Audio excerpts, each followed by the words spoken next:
Welcome to the Diverse Minds podcast, where we give you the tips, tools and techniques you need to be a mentally healthy and inclusive leader. Each week, you'll hear about a variety of topics linked to mental health, wellbeing and diversity that will enhance both your professional practice and personal wellbeing. Welcome to the 18th episode of the Diverse Minds podcast. On today's episode, I'm going to be talking about how to look beyond fleeting New Year's resolutions and think about mental well-being 365 days of the year. We hear every year, don't we? Setting intentions and then giving up on New Year's resolutions. The second Friday in January is apparently when most people quit or quote-unquote fail their New Year's resolutions in some way. It could be down to the time of year, feeling pressured into setting them, or wanting to see quick results and feeling disheartened. I have to say, I gave up the practice of setting New Year's resolutions a long time ago, as for me, January is a time I want to hunker down, drink copious amounts of tea and read, not really set endless goals to feel stressed about. So in order to shift away from New Year, New You rhetoric, it can often be helpful to set intentions or to set a word or to set a theme for the year. But to set endless goals that you're going to reach can seem really overwhelming. So I asked key mental health thought leaders how they kept themselves well all year round, hence the term wellbeing 365. These thought leaders are all trusted people I know, have worked with or found their content extremely useful on social media. And many of them have lived experience of mental ill health, recovery journeys, are mindful in the way in which they look after themselves. I'm very pleased to share their pearls of wisdom with you, and I'm going to be revealing what they had to say. But there's enough pressure on all of us to be perfect. As someone once said to me one January, or 10 days into January, "Are you still a yoga vegan angel?" I thought this was hilarious, but also very true. We're expected to put into action very quickly the way we want to be and magically transform in the month of January. Well, January is a tough time of year, and heaping more stress upon ourselves isn't always the best way forward. I think it can really demotivate people and actually make them feel worse. So at this end of the episode, I'm going to be talking again about my January Jumpstart package, and that's 2 coaching sessions for a very special price. So what did my mental health leaders have to say about keeping themselves well all year round? And also, who are they? So the first person who told me how they keep themselves well is Poppy Jaman, OBE. I've met Poppy in May 2013 during her time as the CEO of Mental Health First Aid England. And Poppy helped me to establish, at the time, the Mental Health First Aid England Higher and Further Education Forum.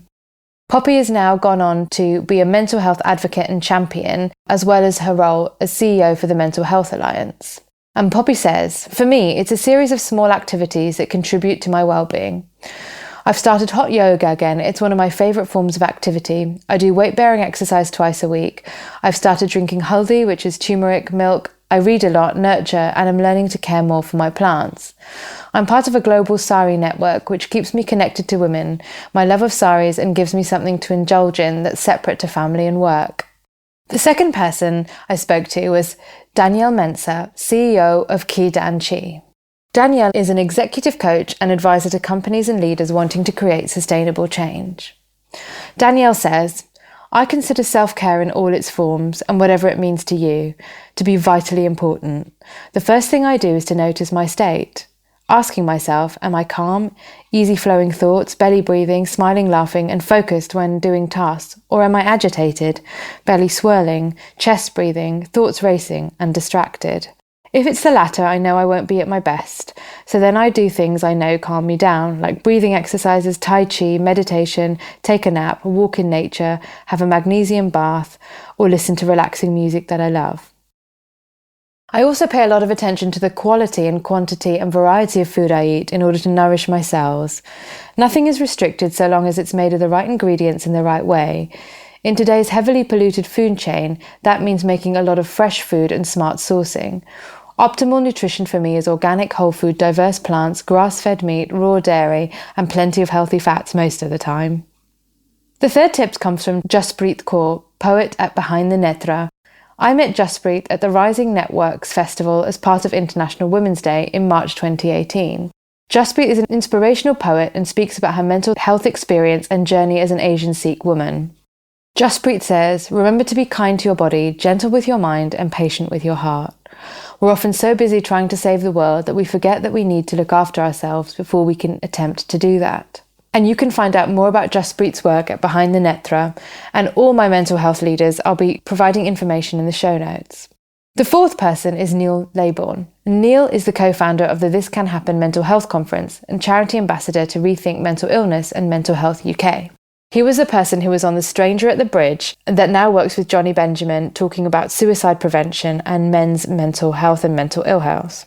Neil told me, family and relationships keep me grounded, and when I think I'm not giving enough attention to my close friends and family, I act quickly to rectify this. Really connecting in real life, face-to-face conversations brings much joy and provides experiences and perspectives I then put back into my work and passions. And I think this is so true. It's often very difficult to have face-to-face connections, but when we do, it does make a huge difference. The fifth piece for Wellbeing 365 comes from Petra Velsaboa, international keynote speaker, mental health consultant, podcast host, exec coach, psychotherapist and training provider. Petra says, I love my work so much that I sometimes need to be careful of overworking or moving towards burnout. I reflect regularly on how my body and mind are feeling. For example, do I have pressure on my chest? Am I short-tempered with my children? These types of things are clues that I need to pull back and look after myself. I love a good morning routine, which isn't always the same, but it is there in some version. It might include gratitude, exercise, healthy food, and setting the intention for who I want to be that day. The other thing that's always included in my life is investing in deep connections with people who I can be fully myself with. The single most powerful tool we have is our story, as being able to talk when we feel like isolating ourselves propels us to greater strength and well-being. The sixth tip comes from Hope Virgo, author of Stand Tall Little Girl, mental health campaigner and public speaker, and I'm looking forward to having Hope on the show for Eating Disorders Week. Hope says, being a mental health advocate, I'm very conscious of my own well-being and managing it in the right way. I've learnt the hard way over the last year when I came close to burning out. What I learnt was work-life balance is key. You can't pour from an empty cup. So we need to make sure all our time has boundaries and that we manage them in the right way. We need to prioritise some me time each week, whether that's watching something on the TV to reading a chapter of our favourite book. This is crucial for my well-being and helping me stay on track with my recovery. The next person I spoke to is Ruth Cooper-Dixon, founder and managing director of Champs Consulting. Ruth and I are both mental health first aid instructors, and I met Ruth at a CPD day for instructors in Leeds. Ruth says, I look after myself by always taking time to carve out some me time first thing in the morning. Generally, this is for about 45 minutes and includes meditation, crystal healing, journaling and yoga. The time is so precious to me and it ensures I'm feeling grounded for the day ahead. Some commonalities and themes around checking how you're feeling, carving out a morning routine, and it might not be the same every single day, but having something that creates some space for you to start the day. The next tip comes from Nadia Mendoza from the Self-Esteem team. Nadia joined my Twitter chat for Mental Health Day last year, October 2018. And she's one half of the Self-Esteem team, and she also has her own podcast about girl bosses. Nadia says, mentally, I found that learning to read other people and putting myself in their shoes has helped mellow me. For example, if someone hasn't replied to a message or someone responds differently in a conversation to how I'd expect, rather than obsess or worry about it, I understand that each person is navigating their own brain just as I am mine. And I can't control how anyone reacts to me. That's been a pretty powerful realization that allows me to relax in any situation because it's literally out of my control.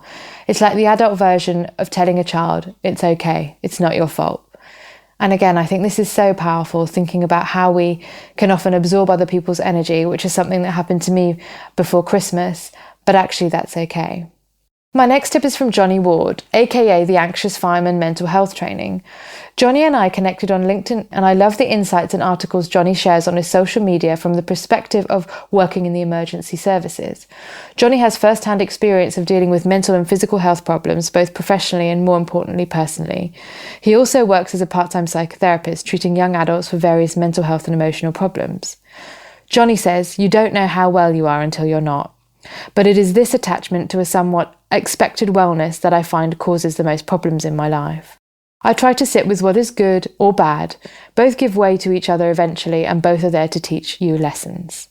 And that's also really powerful because I think in this world we expect good to happen all the time, but often it's the negative that teaches us things and we learn from those experiences and we know where our boundaries are. My next tip is from Sarah Card, blogger and mental health champion. Sarah and I have been connected on Twitter for 2 years, and I learned a lot from her blog and personal mental health journey. She talks about her own therapy on HuffPost, mental health, parenting, lifestyle, and living with borderline personality disorder. Sarah says, try not to be so judgmental of others, and also try not to judge yourself. Judging anyone else will only bring you down. Instead, try to find that person's positive intent and also your own intent. Be empathetic and forgiving. Life is short, so if anything, be kind. Never a truer word spoken, especially in today's very polarised world. The next tip comes from Charlotte Underwood, blogger, author, freelance writer, mental health advocate and suicide survivor. And Charlotte's tip is very short, sweet and powerful. She says, I look after myself by giving myself the self-respect and love I needed when things were dark. And if you want to know more about Charlotte's work and her journey, she has a fantastic blog and I include the link in the show notes. My next tip is from Annalie Roberts, working to fight for mental health awareness. Annalie has her own podcast as well, and I connected with Annalie on Twitter 2 years ago with avid interest. Annalie's concept is called Pigletish, inspired from Piglet in Winnie the Pooh. She started this in March 2017 as a way to document her recovery from post-traumatic stress disorder. Annalie says, I've learned over the years to work with my mental illness rather than against it. I've learned that rather than conceding, working with it actually means that I recover far quicker than if I tried to fight it. There are moments you can fight and keep it at bay, but generally you're just delaying the inevitable. If you can learn to work with your brain, rest it, nurture it, love it, feed it, then you'll go far. Pick your battles. Poignant for everyone, whether you've experienced mental ill health or whether you've just had difficult times, picking your battle is essential.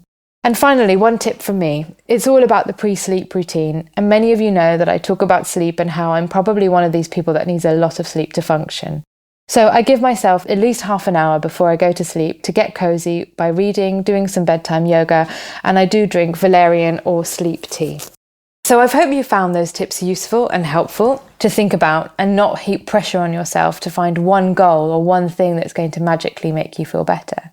Taking this approach means you're not thinking negatively or unrealistically positively, but it's about taking a balanced view where you may ask yourself, that didn't go as planned. What could I learn from the year that went by? Or what could I learn from setting myself very strict goals to follow or New Year's resolutions to follow? What could I do differently or change about that approach? This enables people to feel less stuck and see the options available to them if one way didn't work out the best.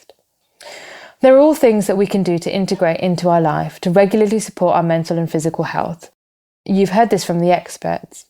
So movement and exercise, eating nutritious food to fuel you, thinking about your breath, using mindfulness and meditation, connecting with people that are close to you, checking the cues and the clues your body's given you about your state of mind, ring fencing time for you, being kind to yourself and having a hobby to distract yourself from rumination, picking your battles and finding a way to rest.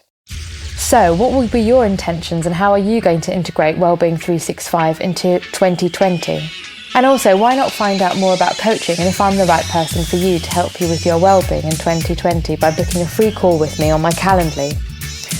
There's also information in the show notes about my FAQs on coaching. And for January, I'm offering a very special coaching package of 2 coaching sessions for just £150, that's including VAT. But you will need to book your 30-minute free call by the 31st of December and be able to pay the price in the first week in January. I'd love to hear from you and I'd love to know what's working for you. What intentions are you going to set for 2020 and how will you integrate well-being into your life for the next 366 days in 2020 to come? And I'll see you in the next episode. Thanks for listening to the Diverse Minds podcast. Don't forget to subscribe on Apple Podcasts, Spotify, or wherever you access your podcasts from. You can also connect with me on Facebook, Twitter, and LinkedIn. Tune into next week's episode of the podcast, where I'll bring you more insights on mental health and inclusion. Bye for now.